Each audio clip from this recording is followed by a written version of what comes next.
Summer of the Mariposas, Chapter 8. La Sirena, the mermaid, the woman who wants to take your papa away. No, we won't let her. It wasn't easy getting out of Enos's house without letting her know what was going on. First, I had to buy all the newspapers at the Puestequito and put them in the trunk of our car so nobody else would see them. After I got back to the dead man's house, I told Enos they were all out of newspapers. Then we ate breakfast in record time.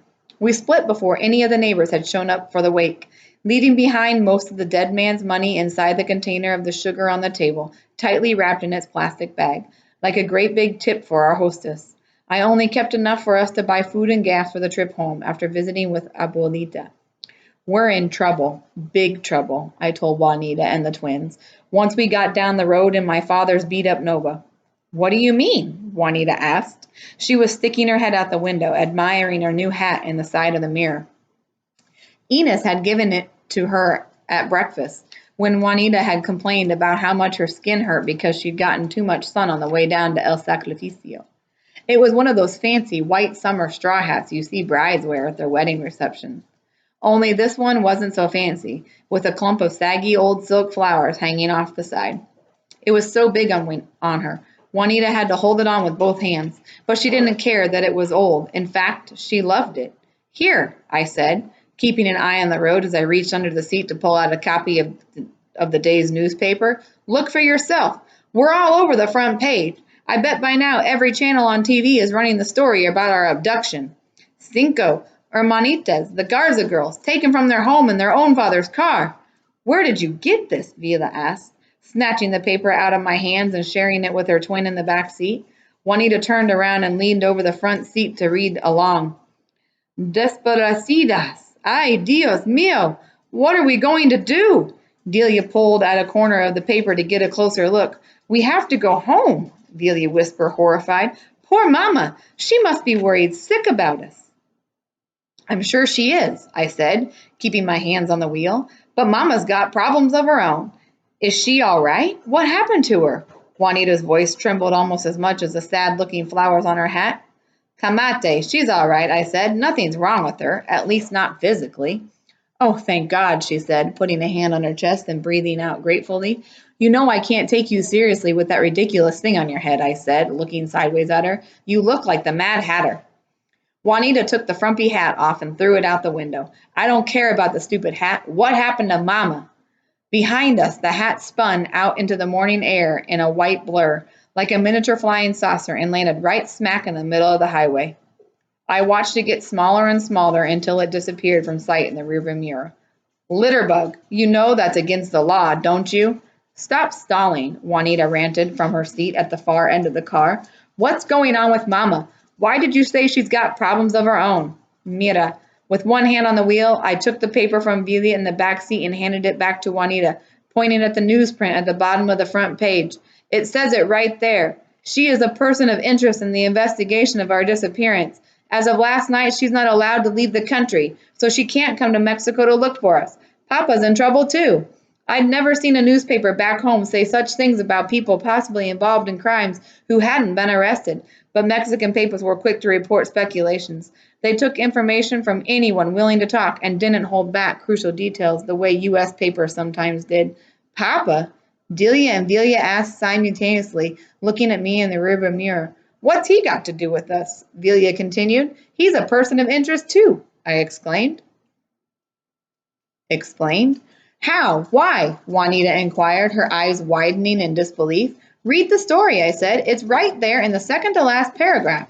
Juanita unfolded the paper and began to read. The authorities are looking for Ernesto Garza, the father of the missing girls. He was wanted for questioning in the unexplained disappearance of his daughters. Local police are also hoping to recover Garza's vehicle as it might provide crucial evidence as to the whereabouts of the girls. They think we're dead, Vila said, and that Papa had something to do with it? I adjusted the rearview mirror so I could make eye contact with her. Not necessarily. They always investigate the parents first. Look at this, Juanita said after flipping through the paper. There's a story about Papa on page 2. I glanced at the picture of Papa but had to keep an eye on the road so I couldn't read the article beside it. What does it say? Local singer wanted for interrogation in the case of missing children. Juanita showed the paper to the twins in the back seat. They used his publicity photo, the one of him in his mariachi suit. He's going to hate that. Nah, he'll be glad they used that shot. It's a good picture of him, Delia said. Delia leaned in to look at the picture. I forgot how handsome he is. Oh, he's handsome, all right. Juanita's tone of voice told us exactly how she felt about him. She didn't need to explain what she meant with that content, but she did anyway. Muy guapo, and he knows it too. Look at him mugging for the camera like a possum with a mouthful of worms. Funny how I never noticed before how conceited he really is. Do they know where he is?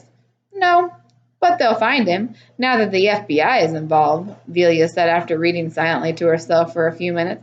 The FBI? Delia whispered in disbelief. Yep, according to this. The National Center for Missing and Exploited Children is looking for us, Delia continued reading on. Exploited? I corrected. What? Delia asked, looking at me like I was confusing her. Exploit. Not exploded, I explained. The National Center for Missing and Exploited Children. Whatever, Delia said. So what are we going to do? Turn ourselves in? Juanita asked. She took the newspaper from the twins and took her turn reading it. Well, we have to get back as soon as possible, Delia told her, to get Mama out of trouble. Delia slumped back in her seat and crossed her arms. It's our fault. We should have left her a note or something. Too late for that, Delia said. The best thing we can do now is get to Abuelita's house and call her from there. If we don't call home soon, they're going to arrest her because I bet you $1,000,000 they're not looking for us down here. Oh, yes, they are, Juanita said, shoving the paper at Delia. It says here the FBI is working with both the Border Patrol and the Mexican Federales to try to find us. The girls had the right idea. Calling Mama and telling her we were alive and well and visiting with our abuelita would solve her problem. But there was still getting there. The way I figured, we couldn't be very far, somewhere between 20 or 25 miles off, if I could find the exit. The biggest challenge was there's no official marker on the country road that led to the Hacienda Dorado. We just had to follow an unpaved road beyond El Sacrificio, travel about 20 minutes, watch for the crooked fork in the road, and turn into it. From there, it was another 15 miles on a dirt path, a straight shot to Hacienda Dorado. Why are they going to arrest us? Peta asked from the back seat. I don't want to go to juvie. That's a really bad place. They have no reason to arrest us, I told Peta, making eye contact with her through the rearview mirror. We haven't done anything wrong, so we have nothing to worry about, at least not so far. We found a dead body and didn't report it, Delia whispered, more to herself than the rest of us. We should have reported it, saved ourselves and Mama a lot of trouble. I pulled over on the side of the road, reached up and pulled Papa's road map out off the visor, unfolding it over my lap to read it better. I glanced at the mileage gauge and made a mental note to use it to measure our progress. If we traveled more than 20 miles ahead and we hadn't found the exit, we'd most certainly passed it. I'd have to turn around and look for the fork in the road again. We took Papa's car without permission, Delia said, looking over at me. Well, if he was so interested in the car, why didn't he take it with him? Juanita wanted to know. He didn't take it because it's older than dirt, Delia said. I'm surprised the thing still runs. We should turn ourselves in, Peta said, touching my shoulder from behind to get my attention. We wouldn't go to jail, would we? None of those things are bad enough to get us arrested. Trust me, we've broken plenty of laws, but I don't think we've done anything that would make us go to jail, I said, maintaining a normal tone of voice with the hope of reassuring them. The best thing we can do right now is to get Abuelita Remedio's house as soon as possible and ask her for help. I think it's about time we let an adult handle this. We knew last night we'd gotten in over our heads when we crashed the quinceañera, but with the police and the FBI thinking we were kidnapped or dead, I wasn't sure we weren't in big trouble. I started the car and got us back on the road, but my mind kept turning it over. Juanita had first noted it before we left, and Delia had reminded us. Failing to report a body was punishable by law. The question was, who would they punish, us or Mama? Adults had a funny way of seeking justice. Would they go after Mama? Could they make her responsible for this? If our actions had damaged our family in any way, I would never forgive myself. Juanita's thoughts seemed to be on the same track as mine. We took the drowned man's money, she admitted quietly. Then she put her hands over her face so we wouldn't see her crying. But we returned it, most of it anyways, I said, keeping my eyes on the road. Delia pulled out a small wad of folded bills from her pocket and handed it to Juanita. Yeah, but we still have some of it, and who knows where it came from, who it really belongs to. Juanita threw the cash on the dashboard and turned away to look out the window at the tall, desiccated trees that seemed to loom over us as we drove on. It's probably blood money. Her words silenced everyone in the car, and for a while, nobody said anything. I thought about La Llorona then and wondered if she knew how much trouble this journey would cause. She was from another place, another time. What made sense in her world did not make sense in ours. Why had I listened to her? I should have thought this thing through. An apprehension spread into every pore of my being. I did the one thing I could do to quiet the guilt in my mind. I turned the radio on, but even with the sound of loud music reverberating through the car, I could still hear my conscience nagging at me. You could have stopped this, all of this, I whispered. This is more your fault than anyone else's. You're the eldest. You should have known better. Disgusted with myself, I quieted my thoughts and concentrated on driving the car. The sun was in full bloom, blinding me as I tried to look for a crooked fork in the road ahead. To make things worse, the air was hot and blistery, burning our cheeks as we drove on. We drove like that for a few miles more, everyone keeping their thoughts to themselves, when suddenly I smelled something humid and foul. Actually, I tasted it before I smelled it, but then I saw it. The white smoke puffed out of the front of the car and crept it through the vents on the dashboard, penetrating my lungs and causing me to cough uncontrollably. Que diablos! What in the helicopter is going on? Delia sat forward in her seat and stuck her face out the window to get a better look. The whiteness and the smoke was blinding. I could barely see the side of the road and nothing ahead. My first reaction was to press down on the brake with all of my weight. The car screeched to a stop on the side of the road, and I flipped the gear shift into park.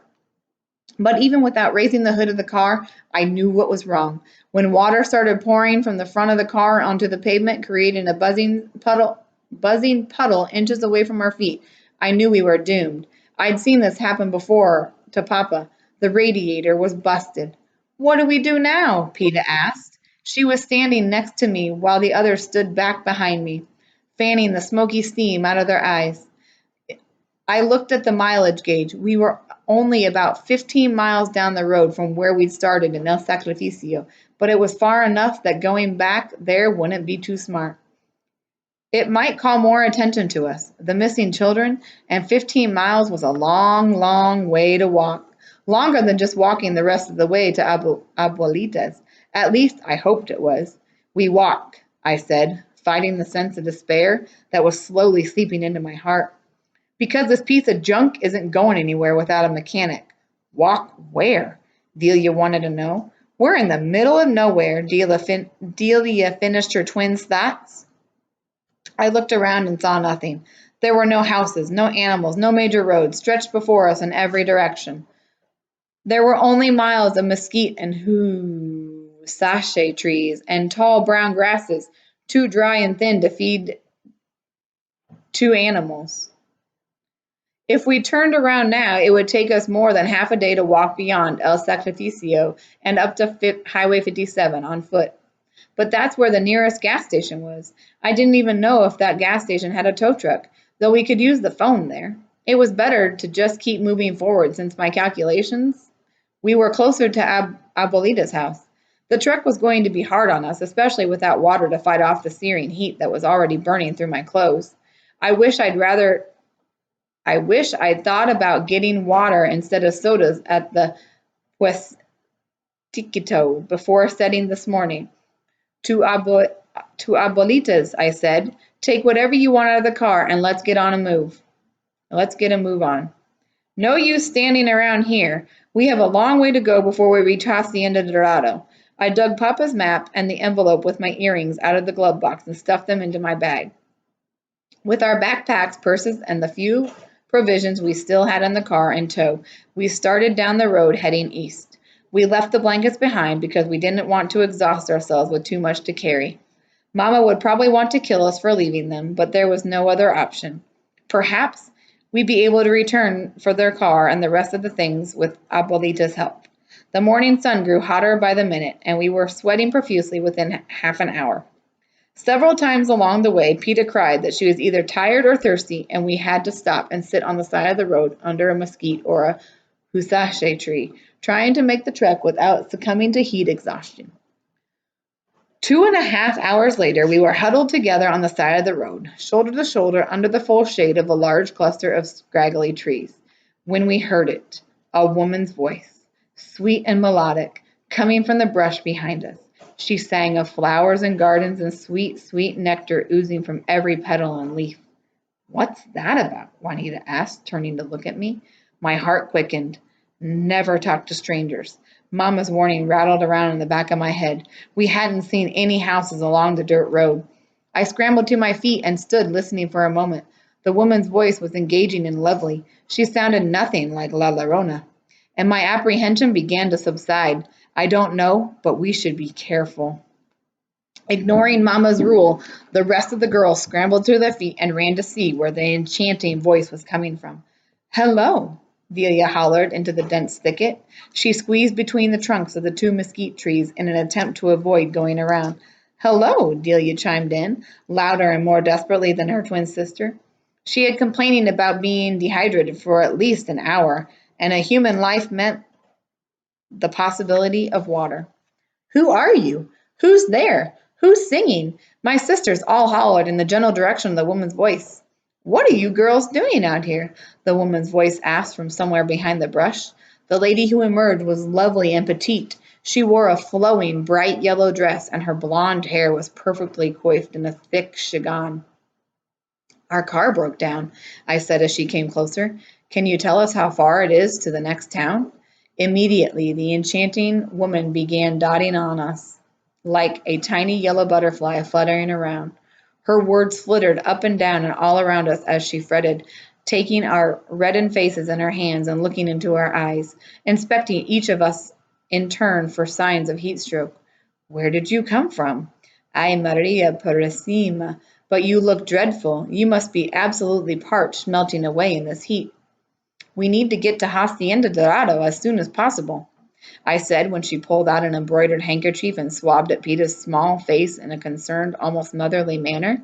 "Can you give us a ride?" "I wish I could," the woman said, "but I don't have a car." "Oh my!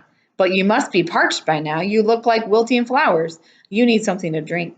Come with me. I have just the thing." She invited us onto her property, a desolate piece of land we would have never imagined was inhabited, set far enough back from the road that we hadn't seen it through the trees. I was so relieved to see someone, anyone, that I didn't question her sudden appearance. She was a godsend. I was grateful for the sight of her. Besides, she didn't look like she could be part of a gang or some kind of kidnapper ring, so we followed the sweet-voiced woman as she led us deeper and deeper into the brush. Past a wasted field and through a graveyard of fallen mesquites we went, listening to her melodic words as she led us away, until we came to what can only be described as an oasis in the desert. Whereas the land we just crossed had been populated by husaches and scrub, her house was large and impeccably landscaped, like the houses in the more affluent neighborhoods of Eagle Pass, with a beautiful garden of flowering plants and herbs. I recognized the orange bursts of butterfly weeds and the tall red Indian paintbrushes, but there were so many beautiful plants in the garden, all I could do was smile with joy and serenity. The woman's house was beautiful too, with wide, resplendent windows reflecting the daylight on every side, making it glitter and shine majestically. I thought for a moment we were in a fantasy world, a magical land, a dream come true. The vivacious woman took us through her spacious living room and into a splendid sunlit kitchen, where we were asked to sit at a long mahogany table with while our hostess poured us glass after tall glass of ice-cold lemonade. When she had quenched our thirst, she brought us platters full of sweet bread, pumpkin empanadas, pan de huevo, cuernos, and the most delicious marranitos, dense pastries shaped like piggies made with sweet molasses and full of spicy richness in every morsel. We ate so much sweet bread and consumed so much tart lemonade, we felt gluttonous, but sinfully content. We listened to the lady of the house as she entertained us with her life story, feeling delightfully blessed. Our enchanting hostess was named Cecilia. She was a viuda, a long-suffering widow. Her husband had been a police officer, a detective who had lost his life in the line of duty. She said as she served us more and more of delicious sweet bread. She was glad for our company because she lived too far from the nearest town to entertain visitors. Since she was self-sufficient, relying on her garden and animals for sustenance, she didn't even know anyone in town. Having no other family to speak of almost meant she hadn't had visitors since the days of her marriage. Her only contact with the outside world was her supplies delivery once a month. Our long, hot day in the sun was too much to contend with. As soon we felt sleepy and tired. We'd made pigs of ourselves. Now we wanted nothing more than to take a nap in the afternoon heat. You look tired, Cecilia said, pulling the trays of pastry off the table and placing them back on the counter behind her. Perhaps you should rest a while. I watched her with half-closed lids as Cecilia moved about the room with slow, gentle movements that mesmerized me. We should go, I whispered, more to myself than to her. Come on now, Cecilia said, as she turned off the lights in the kitchen. I have the perfect spot for a nap. My husband built this cozy little den just for me. Come on, it's right through here.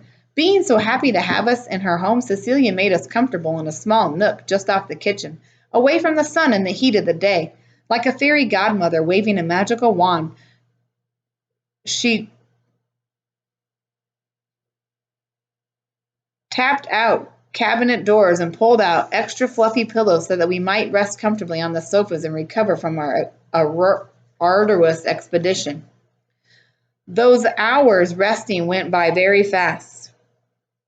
We slipped in and out of wakefulness, wincing at the soreness in our muscles and thirsting for more of that tart lemonade.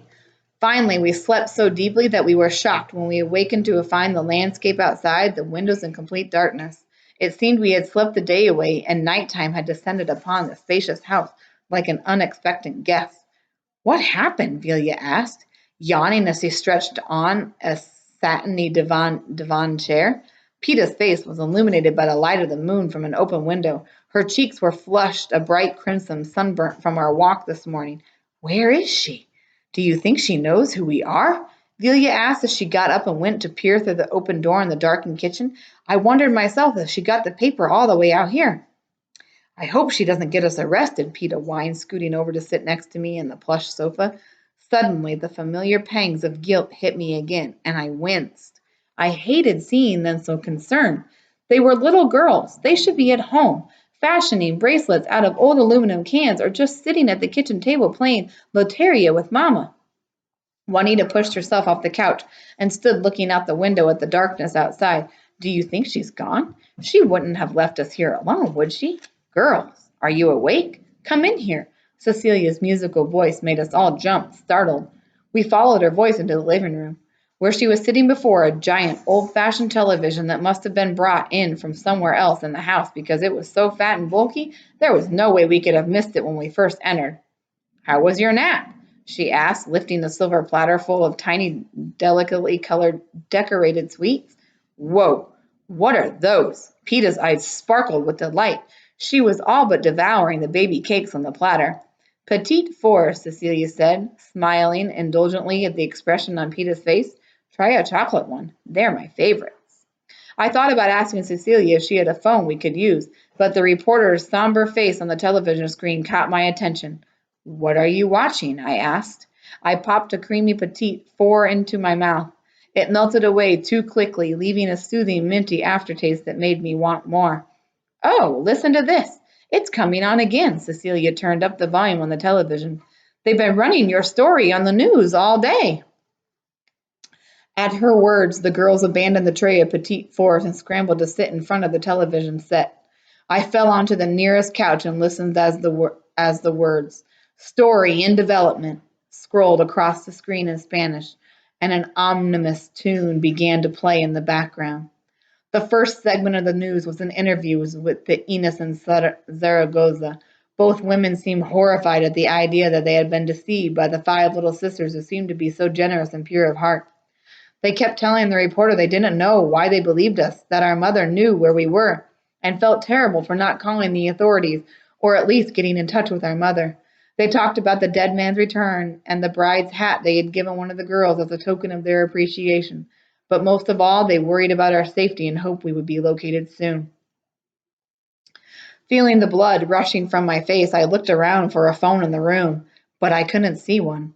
I was just about to ask Cecilia if she even had one when the tray of petite fours started making its way around the room again.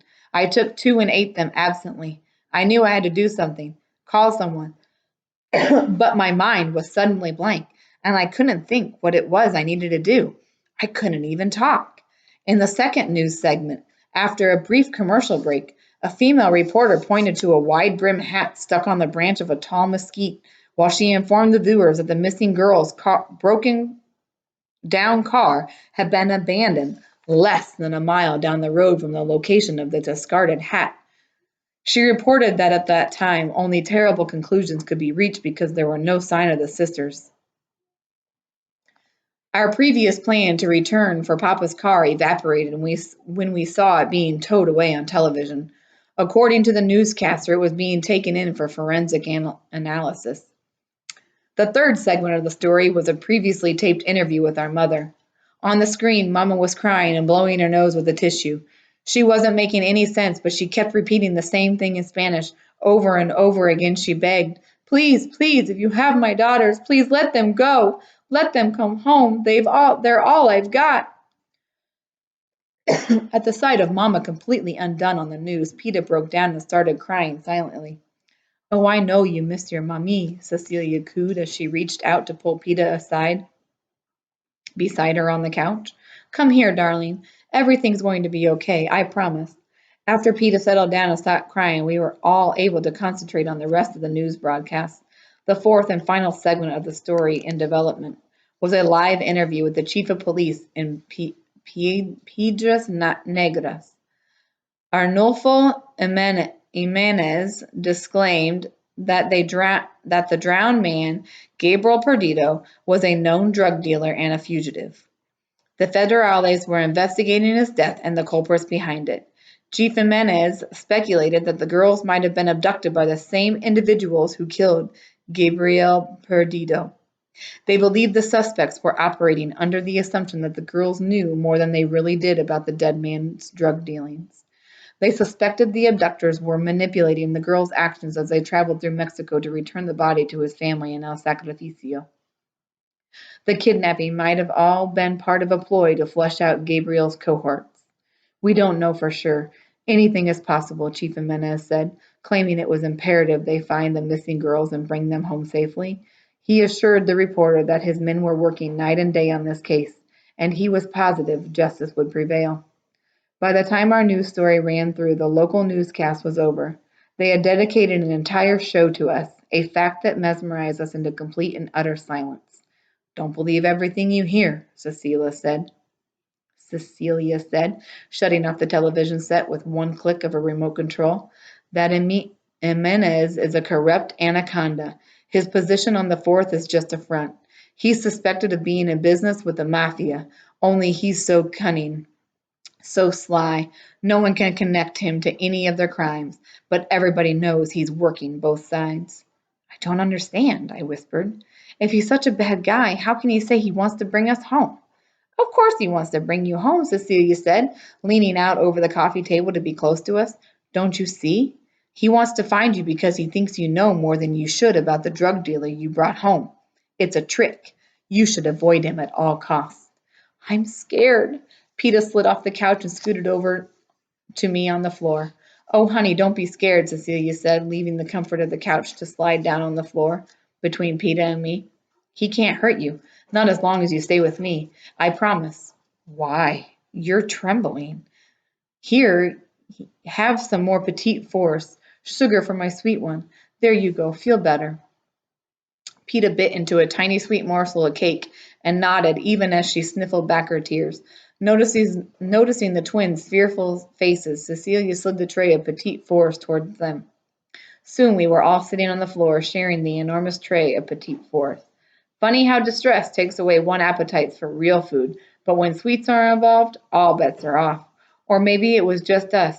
because we sat there and ate every last petit four offered to us as we looked guiltily at each other for eating so greedily while everyone worried about us back home.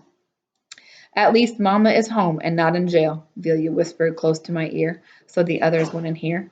I'm not sure that's any comfort to her right now, Delia said from the other side of the coffee table. She looked pretty torn up. Maybe we should call her.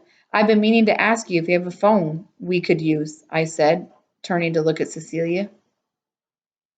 Freedom is always a comfort, Cecilia said, ignoring my request and thrusting a chocolate petite four into my hand. Your mama is lucky to be free. After neglecting you all the way she did? What do you mean? Who says she neglected us? I asked, suspicion creeping into the corners of my mind even as I put the chocolate treat into my mouth. I shook my head, trying to remember if any of us had spoken rudely about Mama. But my thoughts were cloudy, eerily void of memory, a fact that stupefied me. Biting into a tiny sugary covered cake, I gave each of the girls the evil eye, letting them know Mama was not a topic that we needed to discuss, not with a perfect stranger like Cecilia. I mean, I don't know exactly what's happened or why you are traveling alone, Cecilia started, blinking nervously as she spoke. But I know if you were my daughters, I'd never part with you. If you were my daughters, you'd be safe at home, eating delicious things I'd baked and wearing nice, beautiful clothes I'd made. I'd sew the most exquisite dresses if you were my daughters. I'd dress you up like pretty little china dolls. Well, we're not the dress-up types, I said, picking up another sugary petite four and biting into it to stop myself from defending Mama's honor to the point of being rude to our hostess. After we ate, we started to drift into a sedate sleepiness again. All I could think is that we were so emotionally drained from listening to the news and worrying about Mama that even sugar wasn't able to pick us up. So we drifted into the deliciously dreamy stage before falling completely asleep. Seeing us lolling our heads like droopy violets, Cecilia told us to go upstairs and pick out a bedroom to sleep in. Go on now, Cecilia insisted. You need your rest.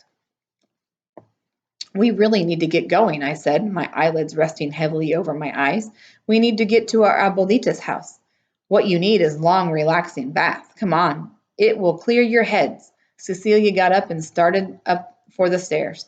We bathed in luxury, Cecilia singing harmoniously as she went, filled all three tubs in the upstairs bathrooms with bubbles.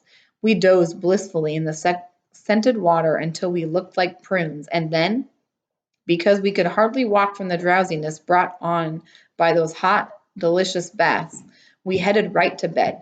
Peta slept with Juanita in a lusciously decorated pink bedroom, while the twins shared a sunny yellow room. I picked a heavenly blue master bedroom with a king-size bed and French double doors.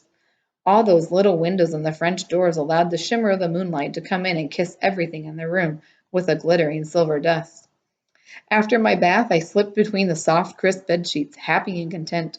And for the first time in a long time, I didn't pray for Papa to come home.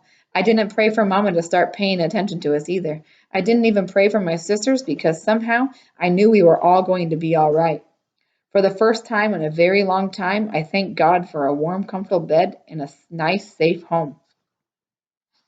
I awakened in the middle of the night.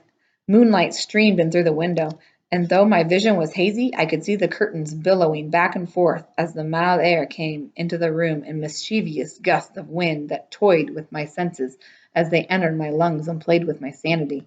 Going. Never again. Home is an illusion.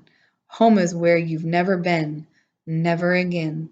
Never again. El Marrer said as it spoke to me, whispering and sighing, murmuring incoherent things, jumbled words, rambling thoughts I could not understand. Remembering where I was, I tried to get up to look for Cecilia, but I couldn't focus, much less keep my eyes open. When I tried sitting up, my head spun and I fell back on the bed, dead weight on my pillows. That's when I finally understood what was going on. Something's wrong, I whispered. I went through the events of the day in my mind and realized that Cecilia never promised she would help us get to Hacienda del Lado. She's acted so kindly toward us, but her lack of interest and her plight, our need to get to Abuelita's house, frightened me. But wasn't it a given? She knew what we were going through. She showed us the TV news, right? I tried to clear my head. Wake up! You have to get out of here. But my voice sounded like a distant storm dying. whining in my ears. I tried to pick up my hand, to touch my head, to reach the ear pendant, but my hands were made of lead. My arms were wooden. La Llorona! I called out in a breathless voice. Can you hear me? La Llorona! Something's wrong! La Llorona! Please help me!